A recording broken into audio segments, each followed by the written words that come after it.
Fala galera, tudo bem? Professor Guilherme Matos para mais uma discussão de tema aqui no FabricaD. E hoje a gente tem, mais do que uma discussão de tema, a gente tem a discussão de um assunto muito polêmico, muito atual, que é a cultura do cancelamento. Então eu vou fazer o seguinte, eu vou compartilhar aqui a tela com vocês, para a gente ver um slidezinho bem legal que eu fiz. Vamos lá. Aula de hoje, atualidades, a cultura do cancelamento. Vamos entender como funciona a cultura do cancelamento, quais são as origens, a definição. Eu vou mostrar um parágrafo para vocês também, então tem muita coisa legal. A primeira coisa que eu queria comentar com vocês sobre essa aula era sobre a relevância dela. Essa aula é muito relevante para temas atuais, temas que podem cair em muitas bancas de vestibular, de concurso. Então, é um tema realmente que está assim, na agenda principal dos vestibulares, porque tem sido muito comentado na mídia, é um assunto que tem um grau de polêmica razoavelmente elevado, é um tema que está muito associado à internet, então é muito importante que a gente compreenda como é que isso tudo funciona. Então vamos lá? Coloquei aqui a cortininha, como eu gosto desse efeito. Esse efeito é tão legal. Definição. Qual é a definição, então, de cultura do cancelamento? E aí, eu não consegui encontrar uma definição na internet, então eu dei a minha própria definição e acho que ela faz bastante sentido. O que seria a cultura do cancelamento? É o costume associado à contemporaneidade e às redes sociais de julgar e condenar ao apagamento pessoas que ferem determinados princípios. Então, essa seria a definição, então, dessa cultura de cancelamento. Cultura, então a gente lembra de hábitos, né, costumes, um determinado modo de agir que se repete. A gente vai ver que a cultura do cancelamento, o cancelamento em si, ele não é novo, ele já é um fenômeno que né, aconteceram outras vezes em diferentes regimes políticos, enfim, a gente vai ver que isso é recorrente, mas a cultura do cancelamento, ela tem sido associada à contemporaneidade, mais especificamente em relação às redes sociais. E aí eu acho que também tem um duplo movimento ali, que eu coloquei dois verbos que são super importantes, julgar e condenar. Então é mais do que um julgamento, é partir para a condenação, e essa condenação, ela visa ferir aquela pessoa, né, de algum modo, fazendo com que ela perca dinheiro, fazendo com que ela perca, enfim, mídia, ela perca seguidores, ela perca, enfim, ela tem algum tipo de revés na vida. Tá? E aí tem outra coisa que é muito interessante sobre o conceito, que é que ferem determinados princípios. E a ideia que eu acho natural que a gente se pergunte é que princípios são esses? Quem determina que princípios são esses? E eu acho que tem muito pano para manga para a gente ver aí. Tá? Eu coloquei aí alguma imagem de pessoas que foram canceladas antigamente ou na contemporaneidade. Às vezes é um cancelamento também pós-mortem, né? A pessoa já está morta, ela é cancelada depois da morte. Como é o caso do Churchill, por comentários racistas. Eu acho impressionante como é que as pessoas ficaram surpresas, assim, nossa, o Churchill era racista, mas é claro que ele era um britânico que inclusive lutou em guerras na África, ele era conservador, assim, ele era um claro defensor do Império Britânico, então é claro que você é racista nesse caso, né? Mas enfim, ele foi cancelado pós-morte. Tem o caso do Felipe Neto também, tem o caso do Drauzio Varela, que aparece aí também, tem o caso da J.K. Rowling, a autora dos livros do Harry Potter, que foi acusada de transfobia e teve que se desculpar, enfim. Então, nós temos alguns casos aí, eu tirei essa imagem de uma reportagem e botei ela um pouco estilizada, mas eu acho que é uma imagem interessante sobre pessoas que foram canceladas. Primeiro exemplo que eu queria pontuar é o exemplo da Anitta. A Anitta, ela vem sendo cancelada assim, continuamente já há alguns anos, e a gente pode acreditar isso ao fato de que ela se expõe muito. Ela tem muitos seguidores, talvez no Brasil seja a pessoa que mais tem seguidores, é uma das pessoas que mais tem seguidor no mundo, no Instagram, enfim, no Twitter.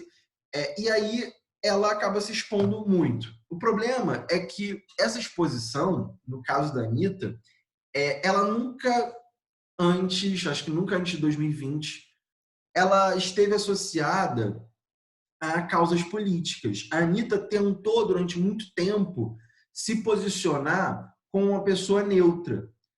E aí que a gente começa a discutir, então, a questão do cancelamento. É que é tão importante quanto você se posicionar, é, é como você vai se posicionar. Então, o primeiro erro dela foi o erro de não se posicionar, de tentar viver numa neutralidade, do tipo, eu tenho fãs heterossexuais, eu tenho fãs de gays, aliás, muitos fãs da Anitta são homossexuais, ela sempre vendeu muito bem para esse público, ela tem muitos fãs brancos, tem muitos fãs negros, tem fãs brasileiros, tem fãs no mundo inteiro. E aí a questão é como é que eu agrado todas as pessoas, há pessoas de direita, há pessoas de esquerda. Então ela tentou se resguardar. E aí, olhando por um viés mais progressista, o que as pessoas veem na Anitta é uma certa leniência, um certo silenciamento, tanto que tinha uma hashtag, virou quase um meme, né? O silêncio da Anitta está ensurdecedor. E aí muitas pessoas falavam isso, 2018, 2019, eu lembro assim, muito claramente disso. Ela não se posicionou nas eleições de maneira muito clara, e aí isso acaba pesando, porque as pessoas falam assim, olha, a gente está vivendo um momento muito grave, um momento de perseguição a pessoas de esquerda, perseguição a lutas identitárias, a luta LGBT, a luta do antirracista, e uma pessoa que tem tantos seguidores se calar diante dessas lutas, isso é um erro. Então ela foi cancelada pela esquerda por ter ficado em silêncio. Beleza. Por outro lado, o que aconteceu é o seguinte: as pessoas de direita gostavam da Anitta. Falavam assim, ela não se mete nas questões, ela não quer lacrar, né? Que é uma coisa que as pessoas de direita em geral falam, da cultura da lacração. Eles entendem que a causa identitária, a causa negra, a causa LGBT e tal, são lacrações. Então a pessoa, na verdade, ela expõe que está alinhada a essas lutas para lacrar. Lacrar nesse sentido, pelos conservadores, pelas pessoas de direita, seria a ideia de usar essas lutas como marketing, do tipo, tá na moda ser a favor da comunidade LGBT, então eu vou falar sobre isso porque eu vou, assim, angariar mais seguidores, etc., e vou agradar mais as pessoas porque está na moda. E aí as pessoas gostavam dela, as pessoas de direita costumavam elogiar a Anitta por não se meter nessas questões. Até o momento em que 2020 ela entra. Aliás, não foi um movimento só dela, é um movimento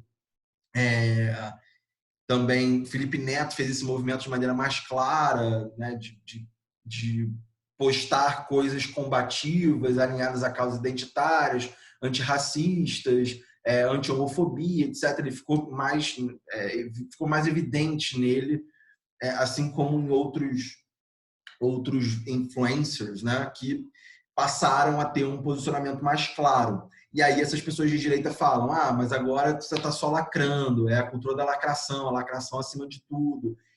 Tem uma outra frase também muito dita por conservadores, que é quem lacra não lucra, que é, se você quiser lacrar, a gente vai parar de te seguir. Então, assim, né, virou uma guerra. Porque essa cultura do cancelamento, ela vira uma acusação de um lado para o outro lado.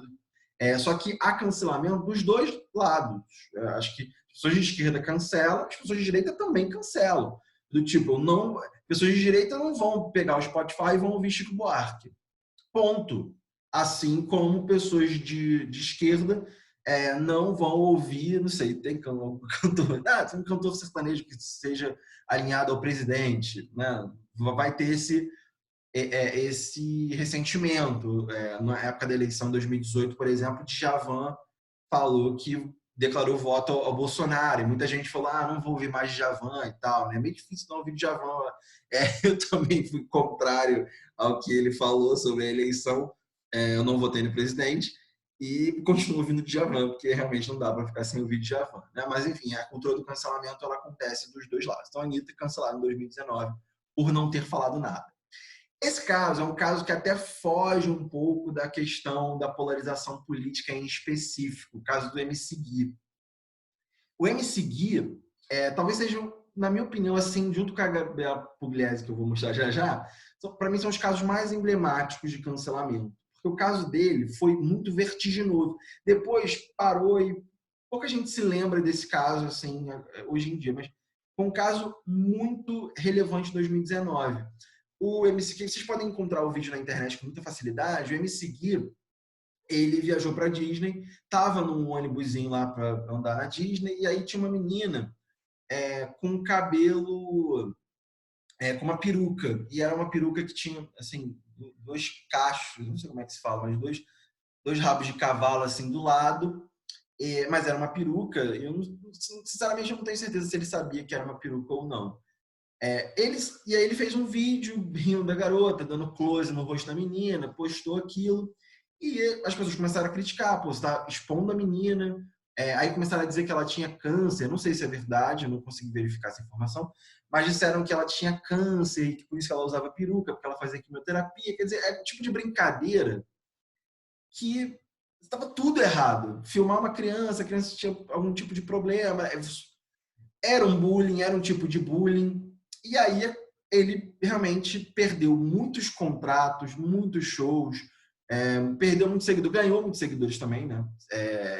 Ele ganhou 100 mil seguidores. Isso é muito interessante, porque ele perdeu muitos contratos, mas ganhou muitos seguidores, porque as pessoas mais conservadoras, mais alinhadas à direita e que lutam muito contra essa ideia de cancelar e essa coisa de lacrar, ficaram a favor dele, do tipo, ele até comentou, a internet está chata, a gente não pode brincar mais de nada. E aí muitas pessoas ficaram do lado dele. O ponto que eu acho muito interessante do caso do MC Gui primeiro, o fato dele ter ganhado seguidores, eu acho isso bem relevante, bem interessante. Outro ponto é que, na minha opinião, e eu posso estar errado, posso estar sendo a pessoa mais ingênua do mundo, eu acreditei quando ele disse que ele estava errado de brincar com a menina, tá? Mas ele disse que ela se parecia com um personagem da Disney e, na minha opinião, eu acho que era o Monstros S.A. E realmente a menina se parecia muito com a menina do Monstros S.A. E ele faz a brincadeira dizendo que a menina se parece com a menina do desenho, e isso ganha uma proporção muito grande porque entra a notícia de que a menina tem câncer e que aquilo é uma peruca. Quer dizer, entra num nível de retroalimentação da polêmica que a pessoa perde tudo de uma hora para outra. Então, assim, ele estava errado, mas a reação, ela também pode ter sido, de repente, se ele falou a verdade, pode ter sido, de repente, desproporcional. A resposta dele foi péssima, porque ele disse, a internet está chata, não se pode mais falar de nada, que era, na minha opinião, a pior resposta que ele poderia dar naquele momento, e a coisa sai de controle, porque vira uma bola de neve, né? A gente já vai falar daqui a pouco, eu vou comentar com vocês sobre como a pessoa, de repente, pode ou não mudar de atitude, mas esse é um outro ponto. Eu só acho que o caso do MC Gui, ele saiu do controle, era como se fosse uma reação em cadeia, uma coisa assim inimaginável. Depois, esse caso também que eu acho bem relevante é o caso da influencer Gabriela Pugliese, cancelada em 2020. Na minha opinião, ela demorou até a ser cancelada. Por que eu falo isso? Porque ela era muito famosa já há muitos anos. Eu lembro em 2015, 2016, eu dando aula já comentando e já zoando ela, já zoava ela. Porque a vida da Gabriela Pugliese era a vida perfeita, né? Ela toma todo dia aquele café maravilhoso, ela faz yoga, ela tem uma alimentação perfeita. É a vida dos sonhos, é isso que ela vendia. E em 2020, como todos sabemos, né, estamos numa pandemia de coronavírus, e a Gabriela Pugliese, ela resolveu fazer uma festa em casa, chamou vários amigos. Isso foi no auge da pandemia, no auge da quarentena, não me lembro, mas acho que foi ali por abril ou um pouco antes, assim, quando a coisa estava todo mundo em casa, quase todo mundo em casa, ela resolveu fazer uma festa. E aí isso pegou muito mal. E é muito doido, porque assim, olha como é que a cultura também, da cultura das redes sociais, acaba gerando isso. Existe uma ideia entre os influencers, né, de você vender um estilo de vida.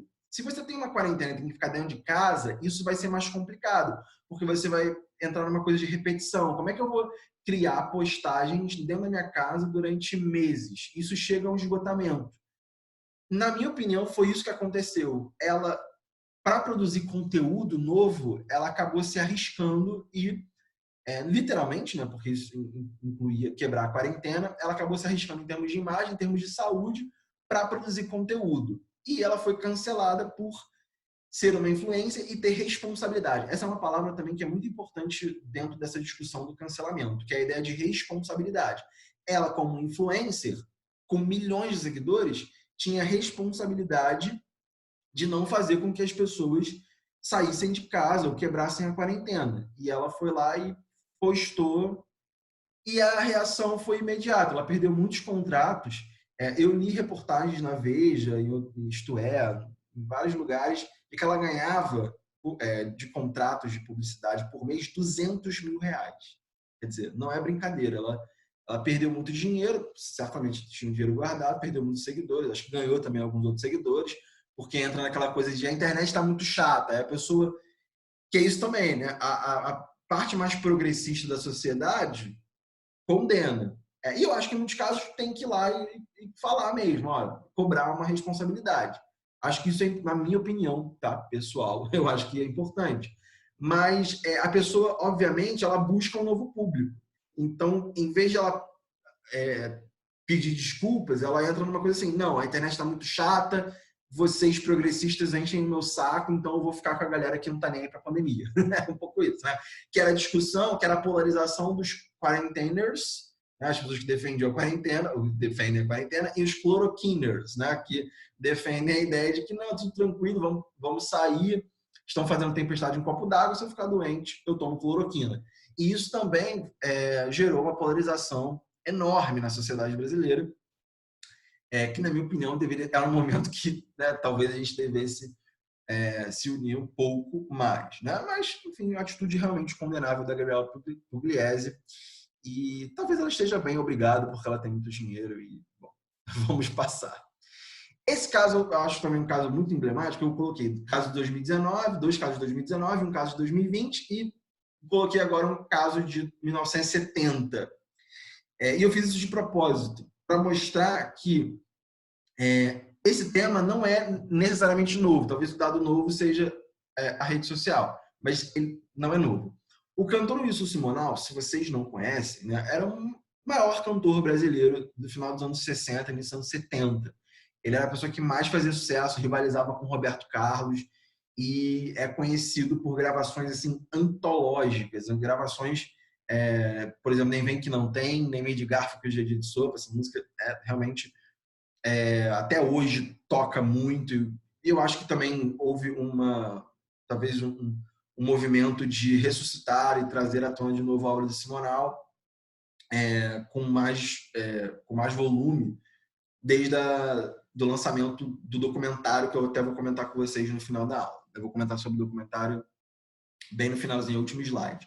O caso do Simonal foi o seguinte: havia uma polarização política muito grande na época. Ele parece que perdeu alguns contatos, né, porque era ditadura militar. Ele perdeu alguns contatos de publicidade, alguns contratos, melhor dizendo. E aí ele achou que seu contador, Rafael Viviani, estava roubando ele. Ele resolveu tentar solucionar a questão por vias privadas, contratou os militares, policiais e tal, para meio que forçar o cara a confessar. E aí, no fim das contas, ele foi denunciado e, em vez de, sei lá, pedir desculpas, resolver o problema, ele acabou dizendo, não, eu tô com os caras sim, eu tô alinhado ao DOPS, sabe, eu tô no meio da ditadura, etc. O país estava muito dividido. A esquerda, que tinha muita influência no campo da cultura, que era o campo dele, e também influência na mídia, ou pelo menos na mídia alternativa, cancelou o Simonal mesmo. Então, as pessoas não queriam mais falar com ele, não queriam mais tocar nos mesmos lugares que ele, as pessoas passaram a falar que ele era um dedo duro, enfim, e a coisa foi, na minha opinião, hoje, olhando, né, pelo menos com os dados que a gente tem, foi absolutamente desproporcional, né? Porque, por exemplo, Roberto Carlos sempre foi muito alinhado à ditadura, recebeu medalha de general, etc. E está aí, né, vivendo muito bem, mas, né, assim, o Wilson Simonal era negro, enfim, talvez não tivesse a rede de contatos, né, que o Roberto Carlos tinha, e acabou sendo cancelado mesmo, não conseguiu trabalhar até os anos 90, e mesmo depois, quando ele volta, assim, muito do ostracismo, acabou se tornando alcoólatra e acabou falecendo em decorrência disso. Então, um caso assim, bem emblemático, bem triste. Foi lançado agora a cinebiografia, né, com atores e tal. Fabrício Oliveira, me parece que faz o papel do Simonal, se eu não estou enganado. Enfim, e é uma história que me toca muito, que mexe muito comigo, porque eu da primeira vez que eu vi o documentário, em 2009, quando foi lançado, eu me senti traído, assim, traído pela própria história do país. Eu gostava muito de música brasileira e não conhecia a história do Simonal. Assim, conseguiram apagar ele mesmo da história da música. E foi uma coisa terrível, né? Feita, inclusive, pela ala progressista da sociedade brasileira, imbuída de muito racismo. Essa é a verdade, assim, né?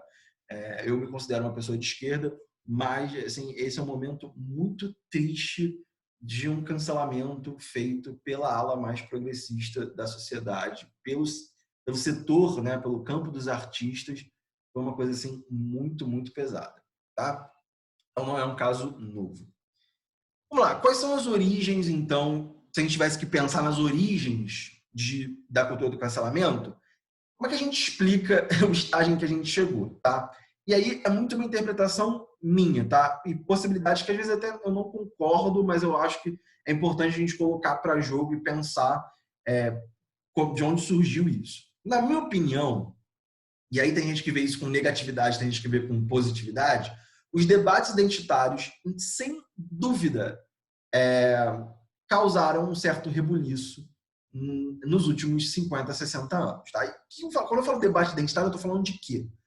Eu estou falando de certas correntes de pensamento que emergiram na segunda metade do século XX. Em especial, o pensamento pós-colonial, que repensou muito a situação dos povos subalternos na África, nas Américas e na Ásia.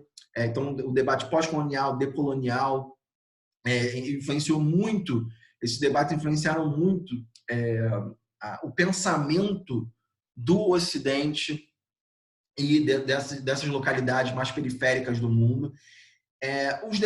A leitura que se faz antirracista das artes, né, a teorias de interpretação de, por exemplo, passar a olhar para as obras do Shakespeare pensando na questão racial, olhar para a literatura do Machado de Assis e pensar na questão feminina, né? Fazer uma leitura feminista de obras literárias, de filmes, de pensar a sociedade a partir dessas cisões, a partir dessas diferenças. Então, e aí eu estou passando um olhar muito rápido para tudo isso, mas essas teorias realmente elas influenciaram muito a maneira como a gente vê o mundo hoje. A gente não percebia muitas vezes essas questões, não se falava muito disso, mas todas essas teorias elas emergiram de tal forma que hoje a gente não consegue se esquivar de debater isso, mesmo que seja para discordar, mesmo que seja para dizer assim, não, isso é uma besteira, não tem que fazer uma leitura cultural ou uma leitura racializada, uma leitura feminista. Não faz sentido fazer uma leitura do mundo desse jeito, porque isso divide a sociedade, etc. Você pode até discordar, tá? Mas é inegável que essas leituras se tornaram assim a tônica do debate, principalmente a partir da década de 90, que é quando isso realmente se populariza. A gente consegue perceber isso muito claramente, primeiro pelo ambiente acadêmico americano nos anos 90, que era muito impregnado desse debate.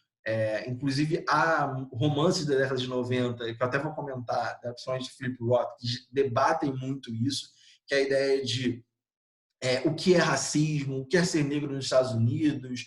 É a década em que, no início dos anos 90, Toni Morrison, a autora negra americana, ela ganha o prêmio Nobel. Então, é uma década muito dos estudos culturais, em que os estudos culturais dominam, até em detrimento de um pensamento marxista, mais ligado à economia. O que se debate no Ocidente, na Inglaterra, principalmente na Inglaterra, nos Estados Unidos, na França, é a questão da cultura, dessas divisões sociais, de qual o lugar do negro, qual o lugar dos povos subalternos, qual o papel da mulher. Isso tudo vem muito à tona e acaba gerando até novas ondas assim, do movimento negro, do movimento LGBT, do movimento das mulheres. E aí começa a haver, sem dúvida, uma nova leitura de determinadas personalidades. A ideia de você, às vezes, ouvir uma coisa que prejudica os negros, um comentário racista, mesmo que sutil, as pessoas passaram a perceber isso mais claramente. Coisas que, antigamente, as pessoas nem percebiam, passavam direto, não olhavam para ele, agora as pessoas estavam prestando atenção. Então, isso e passava a cobrar responsabilidade. A gente volta a esse ponto. Muitas pessoas na ala progressista passam a cobrar responsabilidade de certas declarações. E, às vezes, as pessoas entram, muitas vezes, as pessoas entram na defensiva, acabam sendo canceladas nesse sentido de, olha, a gente não vai mais te ouvir, então. Se você não quer repensar suas atitudes, então a gente não vai te ouvir. E, diga-se de passagem, isso também aconteceu na direita. Tá? Acho que é importante tocar nesse ponto, porque senão vira uma coisa assim, só a esquerda acabou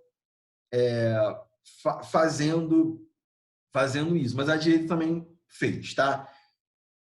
A direita passou a chamar isso de politicamente correto. O politicamente correto, olhando pelo campo progressista, me parece algo muito positivo.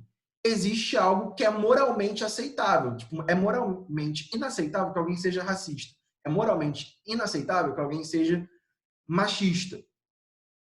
Mas a ala mais da direita, mais conservadora, diz assim, não, isso é o politicamente correto, que agora só se fala disso, aquela coisa assim, né? Só se fala disso agora e não se pode falar mais nada. Chamaram isso de cultura do politicamente correto.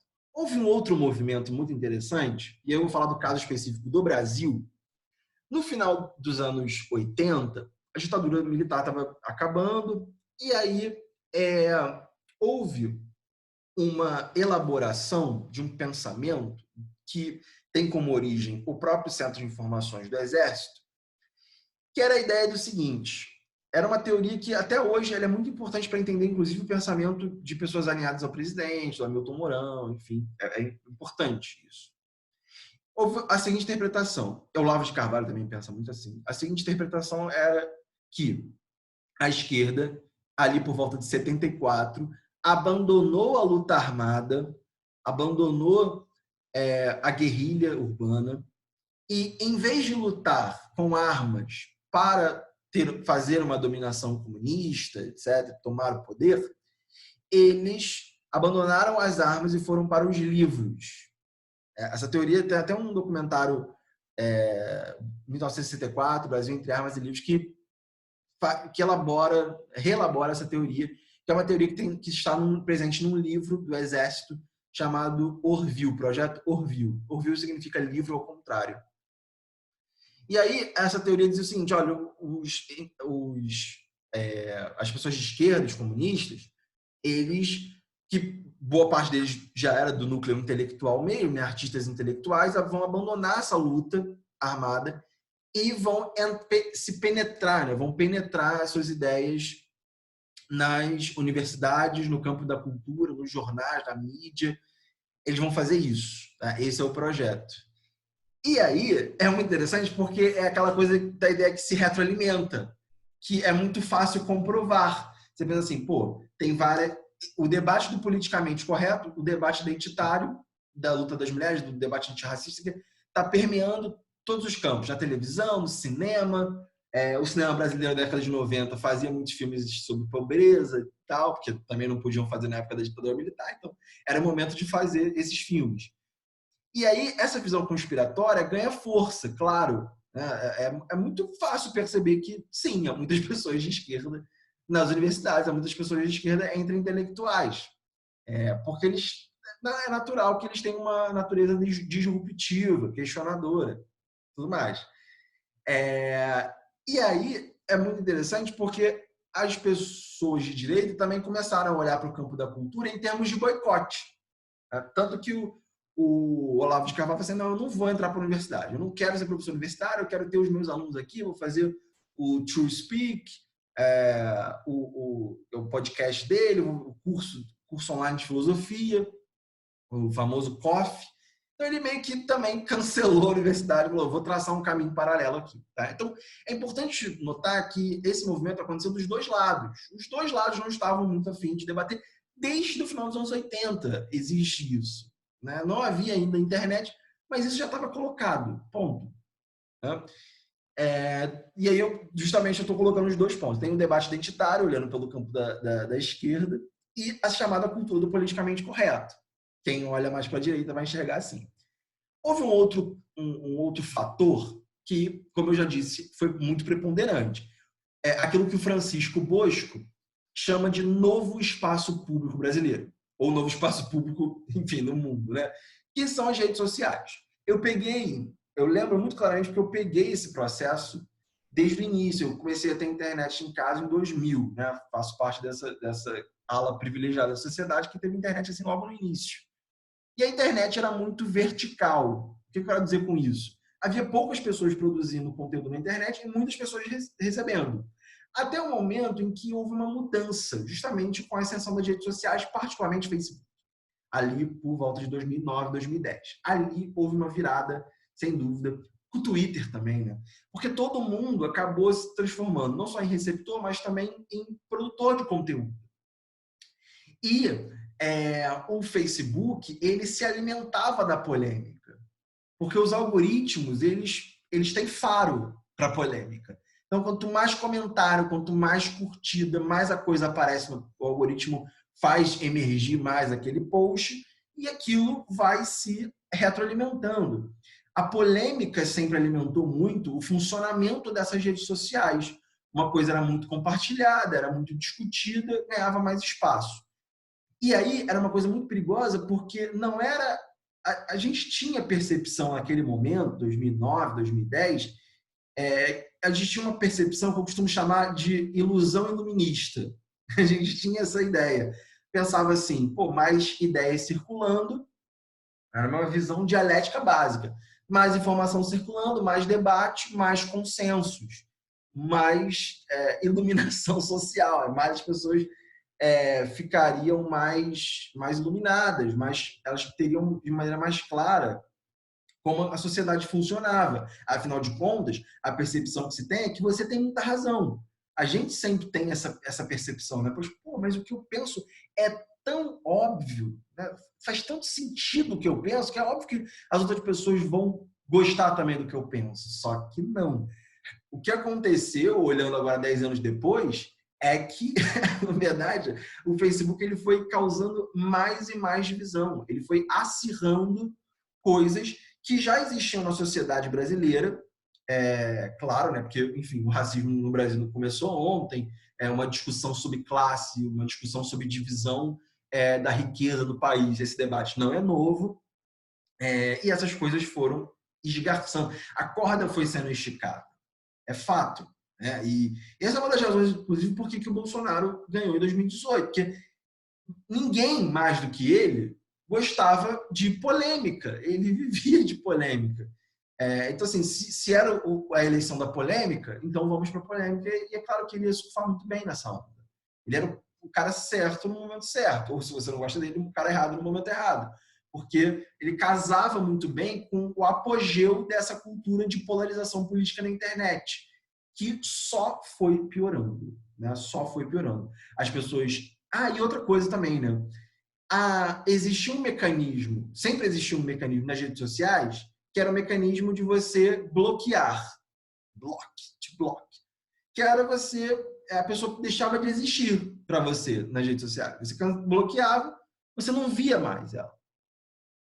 E isso também alimentava uma discussão dentro da chamada bolha.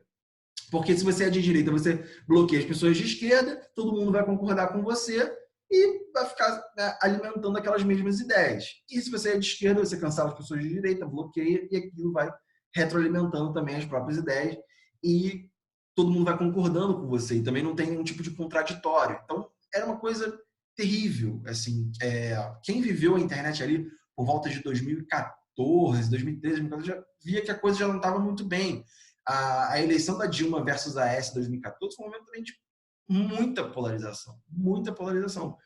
E ainda a gente achou que era o máximo de polarização, mas a polarização pioraria 4 anos depois. Então, as redes sociais, com o sistema de algoritmos, o sistema de bloqueio, os debates muitas vezes rasos, todo mundo falando, todo mundo tem razão, argumentando de modo muito precário, não dando exemplos, as pessoas não davam exemplos, não articulavam bem o raciocínio. Isso só gerou mais desgaste, as pessoas se desgastavam, eu me desgastava muito nas redes sociais. Né? Então, acho que isso alimentou também a ideia de, não concordo com você, não quero nem te ouvir. Tá? Existia uma outra cultura na internet também, que era chamada cultura troll. Muita gente associa, inclusive, a cultura da trollagem à cultura do cancelamento. Eu acho que tem uma relação, mas são duas coisas que caminham paralelamente. O que é a cultura troll? Troll seria a ideia de um monstro, né, que só está ali para fazer assim, que assustar. Né? Seria essa a ideia desse monstro que vive para assustar.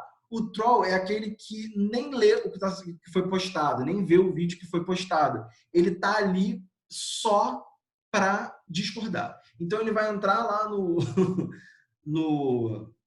vai entrar no seu post e vai falar assim: discorda, tudo errado, você não sabe o que você está falando, e faz ataque também ad hominem, né? Que é ataque à pessoa e não aos argumentos.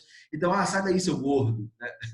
Sai daí, você é uma gorda feia, sabe? É uma coisa assim de criticar a pessoa e não os argumentos.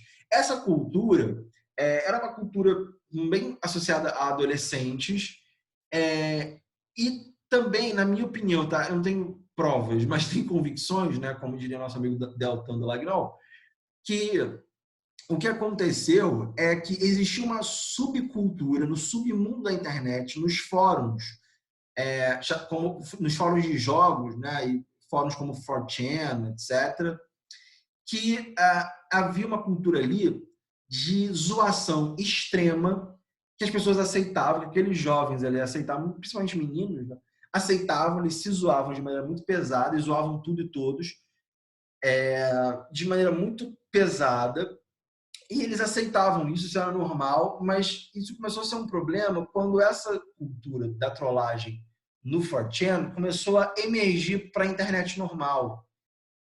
E aí, como é que as pessoas respondem a um ataque violento? Com violência. Então, houve uma escalada de ódio nesse sentido de, cara, eu acabei de postar, já tem alguém discutindo, já tem alguém zoando. Aquilo causa uma sensação de hostilidade. Acho que é isso. Uma sensação de hostilidade na internet. E era uma coisa terrível. Eu lembro, eu tinha um blog muito, muito lido. E era terrível. Qualquer um podia comentar os meus textos, né? E assim, era uma coisa pesada. Você às vezes ficava meio, caraca, pô, por que as pessoas foram tão agressivas assim comigo e tudo mais? E aí você começa também a ficar muito hostil, né? Você começa a ter medo de abrir seus posts, qualquer coisa que comentem, você vai lá e bloqueia a pessoa. Isso também alimentou muito essa ideia. Esse novo espaço público das redes sociais também gerou um distanciamento e uma certa insensibilidade. Como assim? Quando você está discutindo com uma pessoa assim, ao vivo, é uma coisa. Você discutir pela internet é outra completamente diferente. Ao vivo, você olha nos olhos da pessoa, você percebe reações de descontentamento, você percebe que a pessoa ficou triste. Se a pessoa ficou muito magoada com o que você disse, chora, de repente você tem um ato de empatia. Não sei, existe uma coisa de calor humano ali que acho que, às vezes, faz com que as pessoas não cruzem algumas linhas. Quando você está na internet, meio que você não está vendo a pessoa e vale tudo, sabe? Eu acho que as redes sociais também geram uma ideia de distanciamento e que leva a uma insensibilidade. Você se sente mais autorizado a criticar e ofender. E eu acho que isso também teve a ver com a criação de uma hostilidade. Porque muita gente fala que a cultura do cancelamento gerou hostilidade, mas eu acho que também vale a pena a gente perceber que uma certa cultura hostil na internet gerou o posicionamento de cancelamento. Houve também um outro movimento que muito associado aos Estados Unidos, em que a polarização também era muito forte já, desde a época do Bush, ou até antes. E eu sempre, os Estados Unidos, eu acompanho muito política americana, eu gosto muito de leio muita literatura americana, gosto muito de vejo muitas séries, né? Então é um país que a gente tem muita proximidade cultural.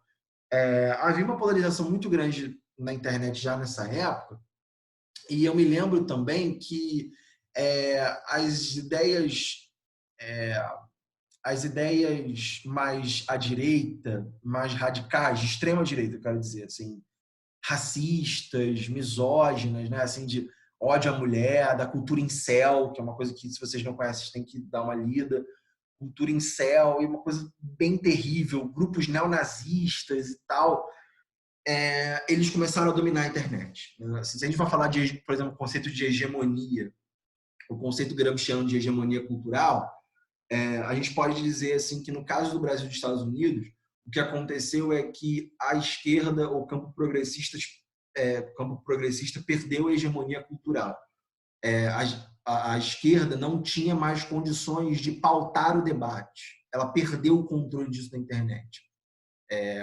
Tanto que, você vê a eleição de 2018, quem era a favor do presidente Jair Bolsonaro tinha muito mais facilidade de debate, de colocar memes, de emplacar memes, porque, na minha opinião, havia já um campo preparado, já havia as condições perfeitas, as condições de temperatura e pressão para que certos discursos circulassem com mais facilidade. Isso, para mim, é inegável. A esquerda perdeu a capacidade de se articular na internet, e isso foi crucial nas eleições que viriam, inclusive nos Estados Unidos, né? Porque também o Donald Trump fez a mesma coisa. E aí, já falei, né? Acabei já adiantando, a ideia primeiro de declínio da hegemonia tradicional, que a gente poderia dizer que havia um campo da direita, um campo mais conservador, de defesa da família. Esse campo perdeu muita força com os debates identitários, então essas pessoas se sentiam ameaçadas, porque isso influenciou muito, inclusive, a eleição americana, que é assim, agora falam dos negros, falam dos latinos, mas eu sou branco, sou um trabalhador pobre. Quem olha por mim? Quem está olhando por mim? Então, o declínio dessa hegemonia tradicional, das pessoas não se sentirem mais representadas, isso também gerou um ataque a esses debates identitários, e isso gerou também mais polarização política. Por outro lado, também, acho que vale a pena a gente olhar como é que o campo progressista, que sempre dominou o terreno da cultura, começou a perder espaço. Não só na internet, mas na televisão também. Nos últimos 10 anos houve a ascensão de muitos apresentadores de direita, o que era novo, era um dado novo, de certa forma, né? Tinha o Danilo Gentili, por exemplo, outros apresentadores mais alinhados à direita. Isso era um dado novo, e as pessoas, quando vão perdendo um espaço, né, elas reagem de alguma maneira, né? E aí tudo fica muito polarizado. Havia um ambiente também, e há ainda no Brasil, e na minha opinião, para mim, essa é a grande tônica do governo do presidente Bolsonaro, é a chamada guerra cultural. Travar o debate político no campo da cultura, no campo das ideias.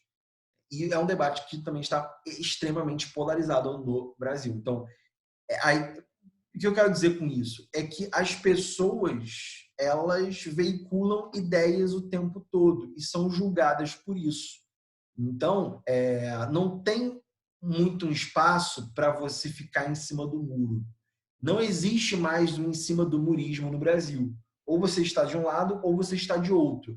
Porque se você, por exemplo, está nas redes sociais, não fala nada sobre debate antirracista, etc., você é conivente.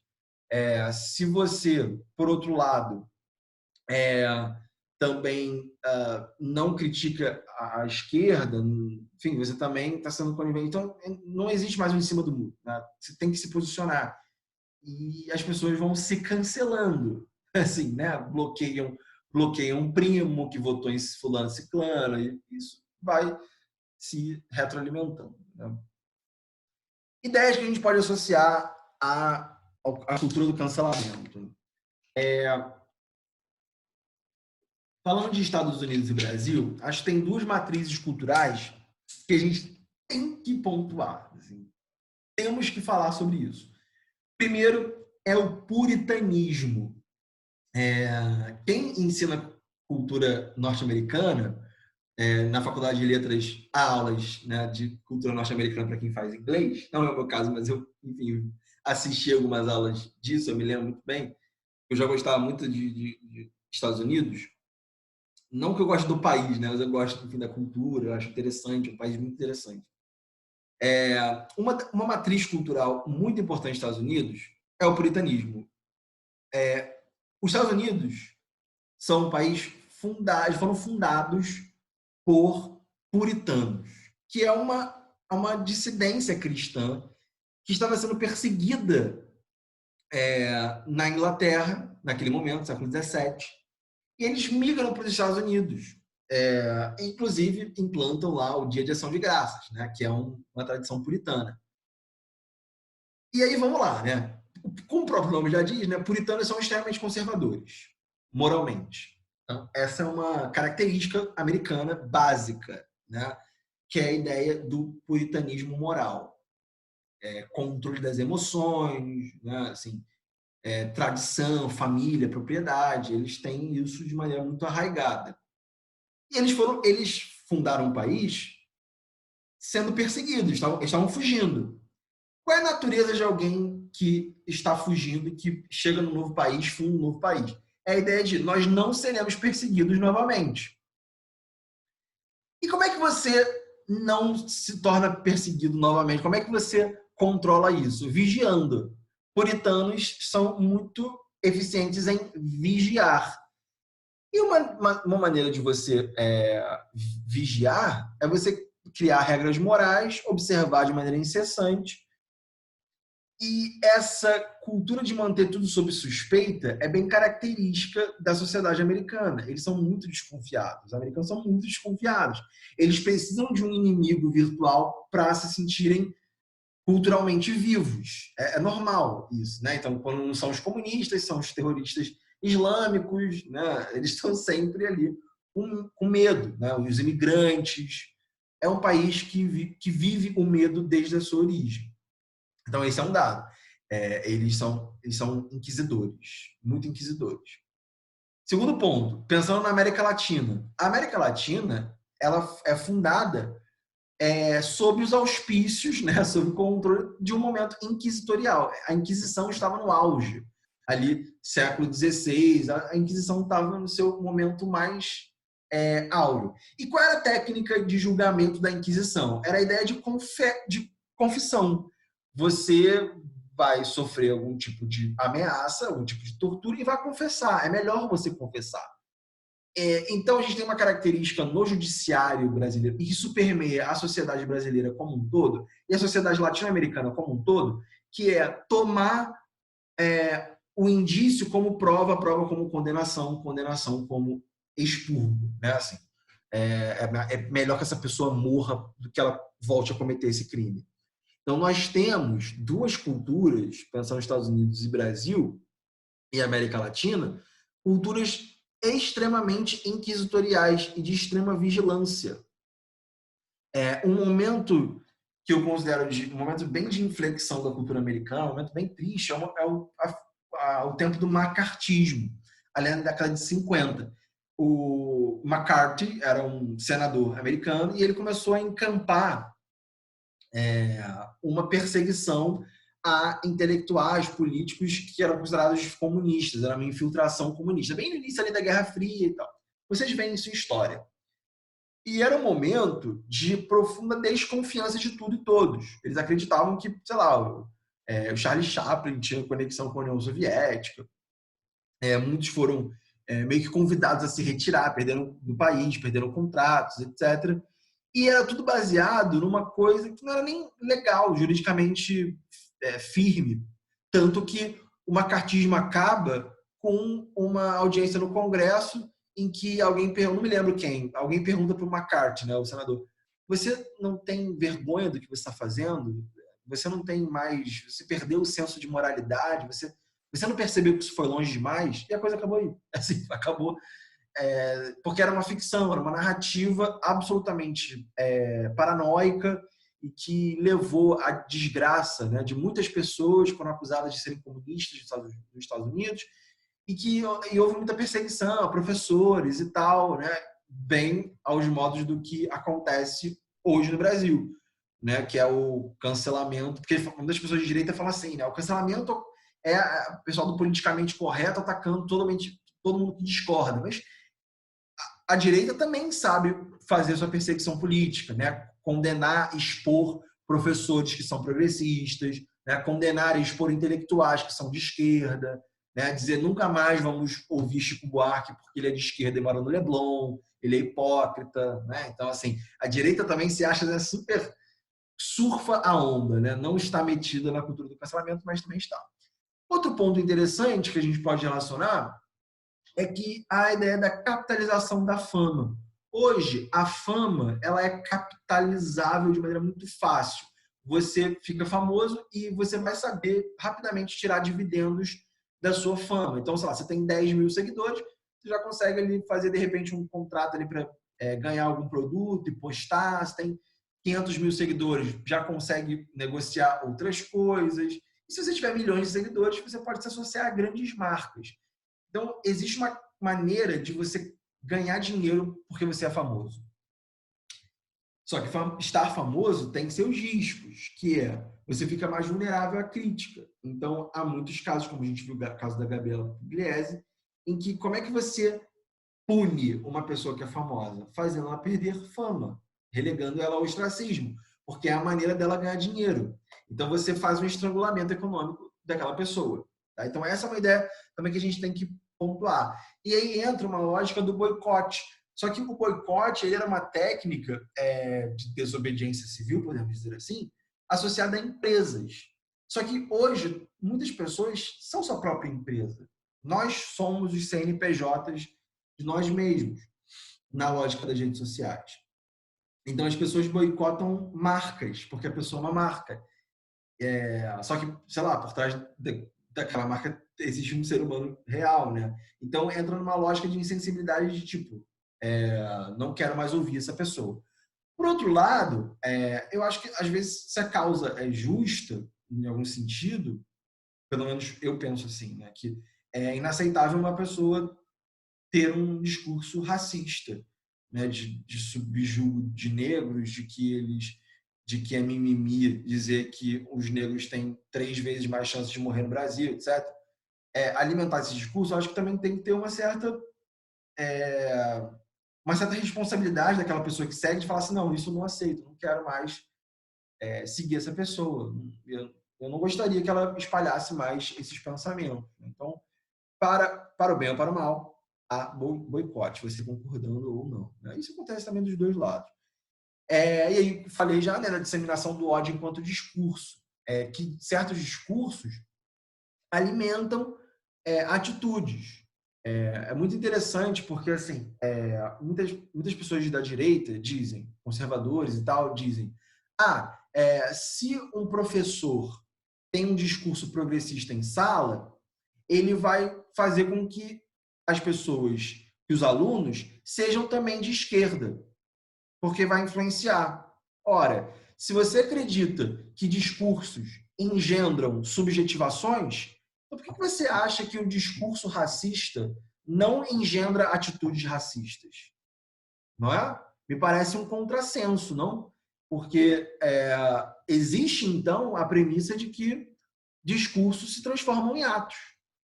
Então, nada mais justo, então, de se entender que a fala de um presidente pode disseminar atitudes na população, de que discursos se transformam em ato.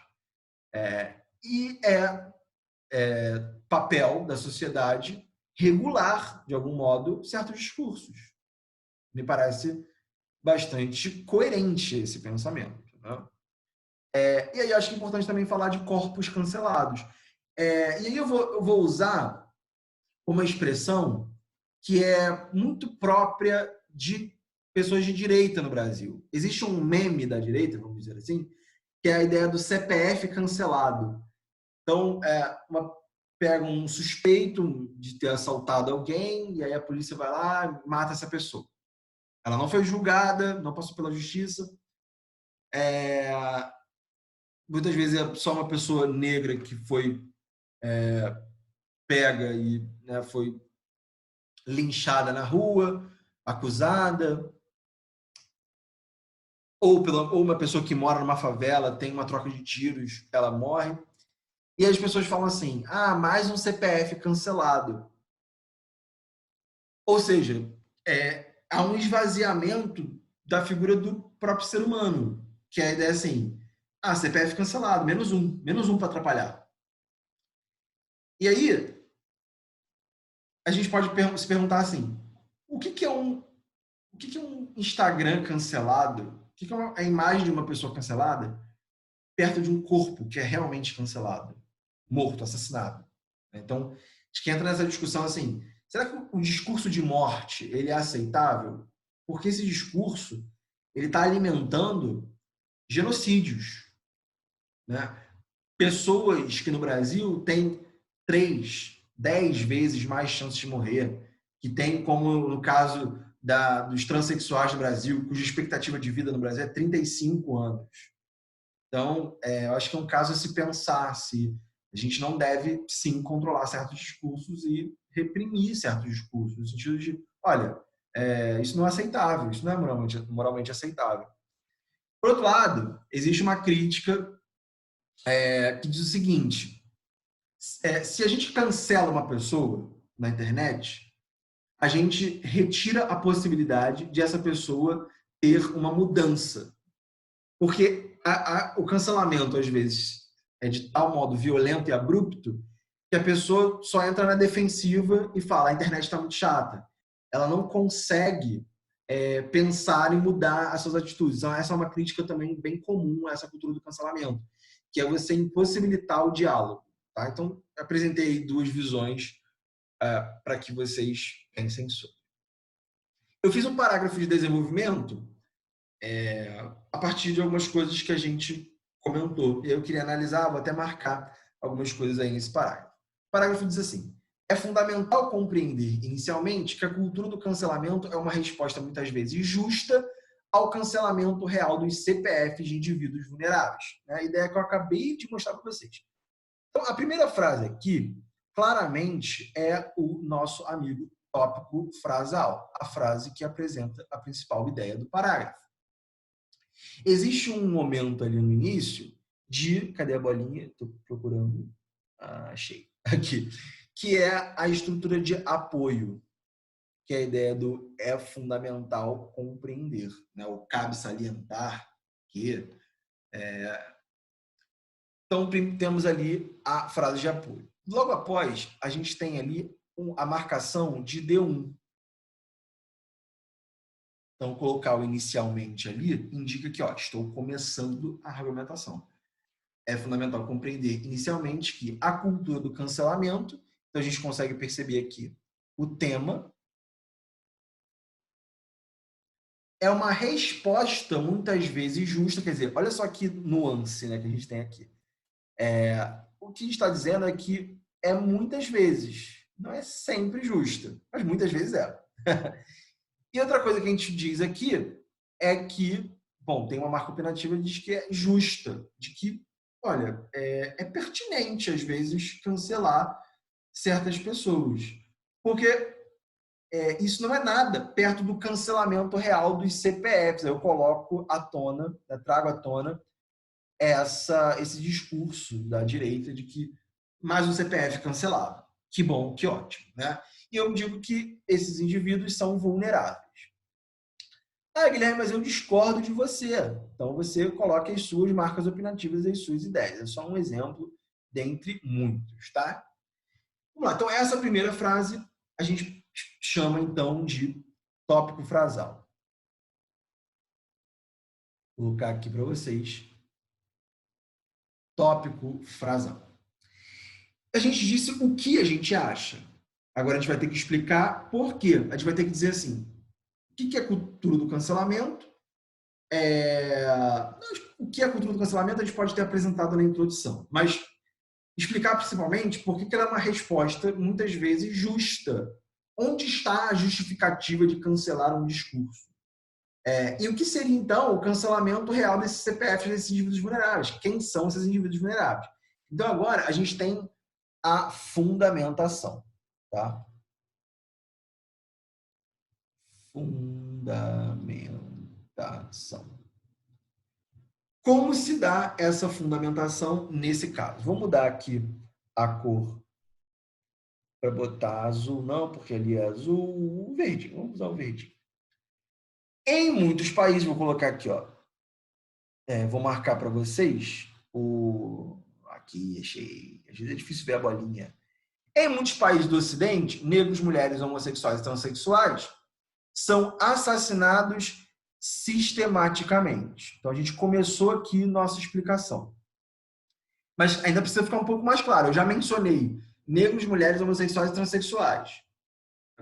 Tá, mas traz algum dado para mostrar assim, existe mesmo essa ideia de ser assassinado sistematicamente? Aí vem, no Brasil, por exemplo, segundo dados do Sistema Único de Saúde, um jovem negro tem quase 3 vezes mais chances de morrer do que um branco, do que um jovem branco. Dados, na verdade, 2,7 o dado, tá? Segundo o DataSUS, né? São dados oficiais, dados do governo. Aí, só que a gente falou aqui só dos negros. Acho que vale a pena a gente colocar um exemplo, um outro exemplo. Então, eu coloquei ali o além disso. Cuidado com o além disso dentro do parágrafo, porque às vezes você acaba fazendo um empilhamento de ideias, trazendo uma ideia nova. Mas aqui, na verdade, a gente está adicionando um novo exemplo. Além disso, conforme dados da União Nacional LGBT, a expectativa de vida média de uma pessoa transexual no país é de apenas 35 anos. Tá? Lembrando que aqui, no início, eu coloquei transexual com 2 S, mas está errado. Né? Então, vamos marcar aqui. Seria um S só. A expectativa de vida média de uma pessoa transexual no país é de apenas 35 anos. Morrem muito jovens. Principalmente por casos de violência, suicídio. O suicídio transexual é muito alto. A pessoa, quando é trans, né, tem muita dificuldade de conseguir emprego, ou acaba trabalhando com prostituição e acaba ficando mais vulnerável a doenças, né, principalmente HIV. Diante de dados tão contundentes, não parece exagero exigir que artistas e influenciadores digitais se posicionem contra violências direcionadas, ou mesmo que não corroborem discursos de morte contra minorias em suas postagens. A gente continuaria esse argumento, né, de repente, para tornar ele mais claro, mais profundo, mas esse primeiro parágrafo ele já adianta algumas questões. Porque não parece, então, para o autor do texto, que no caso fui eu, né, não parece exagero, e essa é uma ideia bem já de resposta, de contra-argumentação, não é exagero exigir que artistas e influenciadores digitais ou se posicionem, ou pelo menos que não falem nada, né, que seja contrário a lutas de grupos minoritários. Né? Assim, se não for ajudar, pelo menos não atrapalha. Então, a gente tem aí uma fundamentação que, no final, acaba reforçando, né, a consequência ali do argumento, acaba reforçando a tese central do texto, que é, olha, existem justificativas, às vezes, para cancelar um certo discurso. A ideia não é nem cancelar uma pessoa, mas dizer, olha, esse discurso é inaceitável. Acho que é um bom nuance, um bom aspecto aí para nuançar esse debate, que às vezes fica muito no campo do A e B, A e B, A e B, né? Muito polarizado, assim como tudo que acontece no país, né, hoje. Vou deixar aqui no final algumas dicas de filmes, livros, etc., que tenham muito a ver com a cultura do cancelamento. Esse filme na minha opinião, acho que o melhor filme que saiu esse ano. Se bem que teve Parasita, né, que saiu esse ano também. Se bem que o filme é de 2019, mas estreou esse ano na Netflix. Esse é A Rede de Ódio. Dos filmes que eu vi, foi o que mais me impactou. Saiu tem muito pouco tempo. É um filme massa, assim. Eu não consigo nem mensurar assim, o que foi esse filme para mim. O filme mais contemporâneo do ano. Assim, o que mais dialoga com os debates que a gente tem discutido na sociedade atualmente. É um filmaço, Rede de Ódio. Eu acabei vendo sozinho, vou até perguntar para você, minha mulher quer ver, eu até gostaria de rever o filme. Filmaço, é um filme polonês, conta a história de um garoto que é expulso da universidade por plágio e ele passa a trabalhar numa empresa que produz fake news e que serve a determinadas pessoas. Porque também tem isso, né? Tem empresas também que para destruir a concorrência, também produz o cancelamento na internet. Quer dizer, leva as pessoas a cancelarem alguém. O uso político, o uso político-econômico do cancelamento também é um bom ponto. E esse filme discute bastante isso. Não vou dar mais spoiler. Vejam. A série Black Mirror da Netflix, eu nem separei eu separei a foto de um episódio que tem a ver com cancelamento. Não me lembro agora o nome desse episódio. Mas a série tem vários episódios, é uma série de antologia, né? Então cada episódio tem uma história diferente. Todas elas ligadas à tecnologia do século XXI. Ou no presente ou no futuro. E muitos episódios esbarram ou discutem frontalmente a questão do cancelamento. Tem um, inclusive, que eu acho muito interessante, que é um episódio em que você consegue cancelar a pessoa na realidade. Você cancela a pessoa e aí tudo que ela fala você não ouve, ela vira um borrão. Você passa a não ouvir mais a pessoa ao vivo. Então, um episódio bem interessante. Bem metafórico também. Essa série eu acabei de ver, de 2019, mas eu vi agora, na última semana, que é uma série da Apple TV, chamada The Morning Show, que é absolutamente sensacional. A melhor série que eu vi esse ano, e a melhor série que eu vi em muito tempo, está no meu top 5 já. The Morning Show conta com atrizes e atores sensacionais, como Steve Carell, na foto de Steve Carell, a Reese Witherspoon e a Jennifer Aniston. E a série conta os bastidores de um programa de televisão em decorrência de acusações de assédio, bem na onda do Me Too, né, nos Estados Unidos. E o Steve Carell é acusado, então, de assédio sistemático a colegas de TV, a colegas de trabalho. E ele é cancelado. Ele é cancelado de maneira, né, razoavelmente justa, né, porque, afinal de contas, ele realmente assediou vários colegas de trabalho. Mas a série coloca muitas nuances no debate e eu acho que vale muito a pena ver. Acho que vale muito a pena ver. Assim. Porque se associa também a um debate muito americano, que é o debate do puritanismo americano, de uma certa hipocrisia sexual, muito legal, assim, que a literatura americana já trabalhou muito, que vale a pena ver. Falando em literatura, esse é um livro de um vencedor do Prêmio Nobel, Coetzee, acho que é assim que se fala o nome dele. O Coetzee é um autor branco sul-africano e muitos dizem que essa é a obra-prima dele, que é um livraço mesmo, muito rápido de se ler, muito objetivo, tem aqui, amo esse livro, que é o Desonra, que no original é Disgrace, né? que significa alguém cair em desgraça. Conta a história do Lurie, o sobrenome de um professor, acho que esqueci o primeiro nome dele, mas o sobrenome é Lurie, isso eu lembro. Lurie é um professor de literatura de uma universidade na capital, eu acho, ou na cidade do Cabo, não me lembro agora. Mas ele é um professor de uma grande universidade lá da África do Sul e ele passa a ter um relacionamento com uma aluna. E um relacionamento consensual, porém numa relação desigual, porque ele era professor dela e tinha que avaliar essa menina. E o caso fica famoso porque ela tinha um namorado, ela conta para o namorado espalha isso para todo mundo. E o professor acaba sendo cancelado, ele é demitido da universidade, ele é cancelado e vai morar com a filha no interior, e aí coisas estranhas acontecem, mas assim, ele é um personagem que foi cancelado. Então o livro discute, tem um filme também, que é com Anthony Hopkins, mas eu não vi o filme ainda, só li o livro. E é interessante que, assim como outros livros que eu vou mostrar para vocês, são livros do mundo anglo-saxão na década de 90, que mostra que esse debate do cancelamento, do debate identitário, do assédio, do debate feminista, estava muito em voga já na década de 90 nos Estados Unidos e na Inglaterra. Na década de 90, o Philip Roth ele escreve a chamada trilogia americana. Provavelmente meu autor favorito hoje em dia, é um grande escritor. Ele publica na década de 90 a sua chamada trilogia americana, que é composta por Pastoral Americana, que eu acho que é o primeiro livro, que é um livro que tem um filme muito bem realizado na Netflix. Foi dirigido e estrelado pelo Ewan McGregor. É uma adaptação do Paixão Americana, muito boa, que conta a história de uma menina de classe média que vira comunista e tal. É um livro, provavelmente assim, um dos 3 melhores livros que eu já li na vida.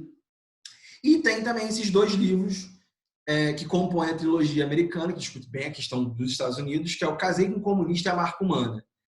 E é muito interessante porque nos 2 tem 2 personagens que são cancelados. No Casei com um Comunista, é um personagem cujo nome me foge agora a memória, mas ele é casado com uma mulher, ele é uma estrela do rádio, e aí na década de 50, ali, bem na onda do macartismo, é um livro sobre o macartismo, a mulher acusa ele de ser comunista, tanto que tem um dedo aí apontado, vocês estão vendo aí, assim, ela aponta o dedo e aí ele cai em desgraça.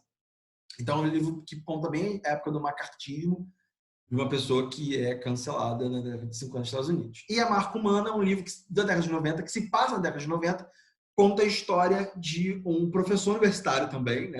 Que, assim como o Desonra, é um professor universitário que tem uma relação com uma empregada, com uma auxiliar de serviços gerais, pobre e meio semi-analfabeta, da universidade. E aí ele, além disso, ele usa um termo numa aula que acaba levando ele à ruína, que é o seguinte: tem uma palavra em inglês que se chama spooks. E spooks significa fantasmas, vultos, né? E spooks também é uma maneira pejorativa de você chamar um negro. A gente poderia traduzir como crioulo, talvez, né? Uma maneira bem pejorativa de chamar um negro. E aí ele tinha 2 alunos negros da aula dele, que é um professor de literatura também. E esses alunos faltavam muito, eram meio turistas. E aí a gente tem esse termo aqui, né? Quando o aluno falta muito, é o turista, ele vem de vez em quando. Lá nos Estados Unidos ele usou spooks, que são os alunos fantasmas, né? Eles aparecem de vez em quando.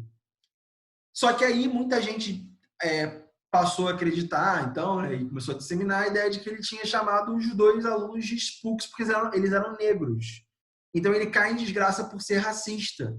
Só que ao longo do livro ele descobre, inclusive, que ele não é totalmente branco. Ele tenta, inclusive, jogar com isso. Olha, mas eu não sou branco, mas eu sou negro, eu tenho ascendência negra.